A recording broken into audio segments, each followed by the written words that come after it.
Hi everybody, my name is Warncke and thank you for stopping by my channel. Please give a like and subscribe if you like this. Today's video is going to be called The Most Important Thing I've Ever Learned About Guitar. So I've been playing guitar for 26, 27 years now. I started when I was around 9, and I've actually only ever had a couple of lessons, but the second guitar lesson I ever had, I actually had a substitute teacher filling in for me in Massachusetts. And he taught me this, and it's stuck with me all those years and has really helped me to become a better player as far as dexterity, speed, strength, and a lot of other coordination, type things between the left and the right hand. And so it is the spider exercise, but it's the correct way to play the spider exercise, which I'm going to talk about today and why that's so dang important. So let's demonstrate really quick. With the spider exercise, what you're going to do is put your fingers 1, 2, 3, and 4 across the first 4 frets of the guitar on the low E string. And it sounds like this. Now, what you do is you press those 4 frets down one at a time, starting on the low E string, going all the way up to the high E string. And with your right hand, what you can do is alternate picking. So down pick and then up pick, like this.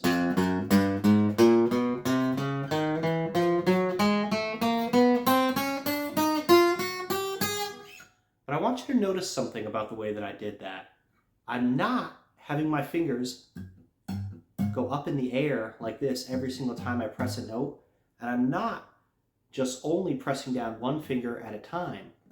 When I hit that first note and I press it down on the first fret, I'm still going to keep my first finger pressed down when I put the second finger down and pluck it. And then when I go to the third finger, I'm still going to keep the first 2 held down. And then when I do the fourth finger, of course, the first 3 continue to be held down. And so that right there is extremely important. In fact, I want you to really think about the default position when you play is that all 4 fingers are pressed down and pushed down hard enough to let a note ring out. That should be your default way of thinking about holding the guitar, and not free like this or nothing pressed down or just one finger. You're always reaching towards this goal of having all 4 down when you're doing this spider exercise. So again, I'll demonstrate. Each finger stays down. Now what's the reason for that? What's the importance of that? Well, number 1, it prevents dead air in between each note. So if you are doing it with each finger one at a time and you're lifting up like this, there's a moment between the switch where nothing is held down and it's absolute silence. And so it's like, there's that gap in between. And that gap is definitely not what you want when you're trying to play smooth lines. When you're doing these kinds of exercises, you see these people doing these really fast scales, they're always doing this exercise right here where they're keeping all their fingers down because it prevents that dead air in between the notes. So I'll demonstrate the wrong way.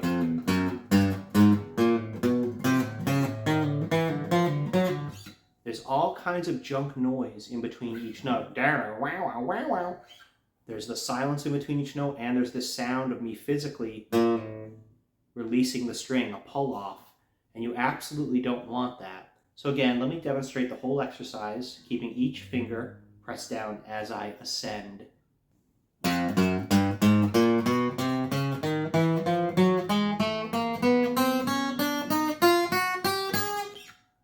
Now, let's talk about descending. What you want to do is almost the same thing, but in reverse. When I'm descending and I start with my pinky,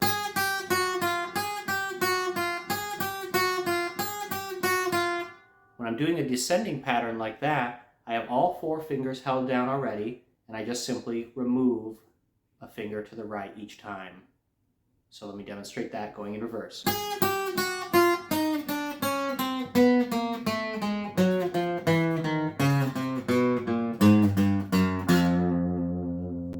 Going up.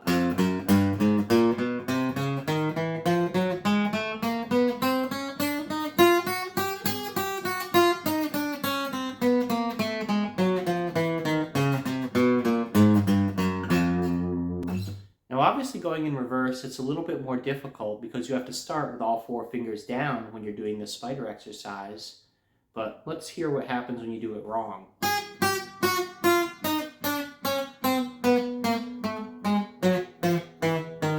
Again, you get that boop, boop, boop, boop. You get that silence in between, and you get more of that junk noise that you don't want.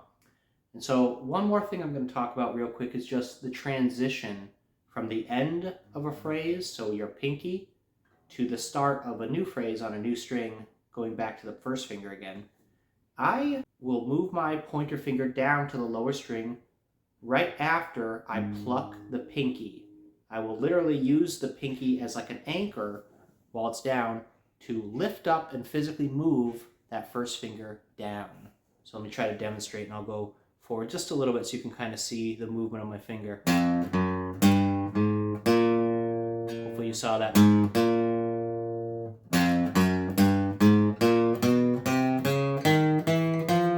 So while my pinky is pressing down, my pointer finger is lifting up where it was before and moving down.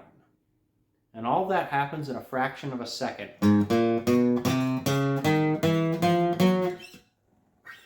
Now let's talk about when we are going in reverse, so descending. This is a little bit different. What I do is when I get down to where my pointer finger is, I actually jump all 4 fingers at once when this pointer finger happens, and press all 4 down together at the same time on the string above it so that I can catch all 4 of them together and then do the release of each finger. So it's a little bit more difficult to go in reverse because you've got to move 4 fingers instead of just 1 finger and using the pinky as the anchor like we did when we were doing the ascending pattern. So let me demonstrate the descending again, a little slow. All 4.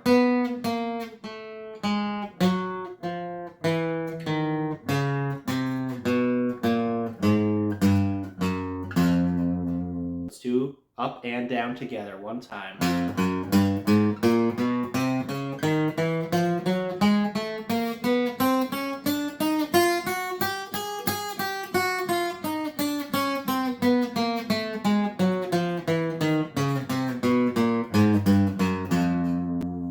From there, you can take the same exercise going up and down and just go up a fret and start at the 2nd fret. And then go up to the 3rd, the 4th, and so on and so forth until you run out of space.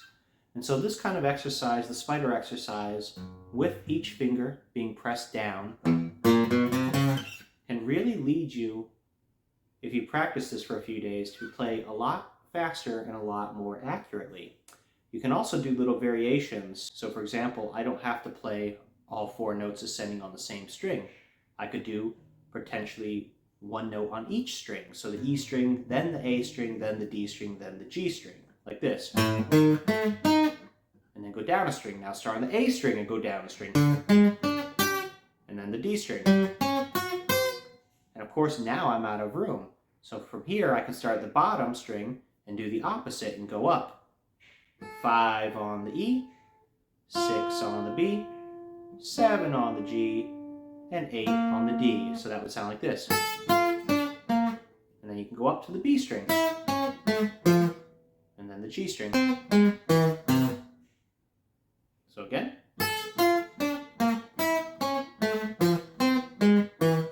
Other things that you can do are switch up the order. So instead of doing 1, 2, 3, 4, you could do 1, 3, 2, 4. Or potentially 1, 4, 3, 2.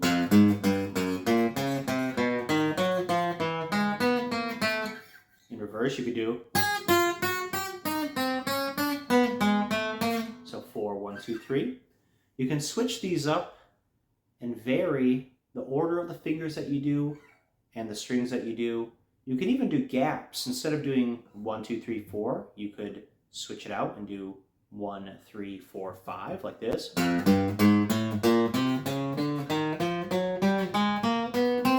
Emulating a little bit more of a real scale instead of a chromatic scale. There's all kinds of variations that you can do to this spider exercise to be able to improve your dexterity and your speed. And eventually you can even get to where you just pluck the pick once per string and go a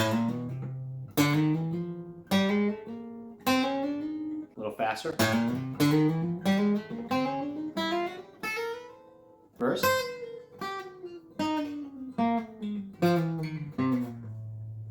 So these exercises that I showed you here today and the way that I played them with your fingers being held down can really help you to be able to play more advanced licks. For example, this from Final Fantasy.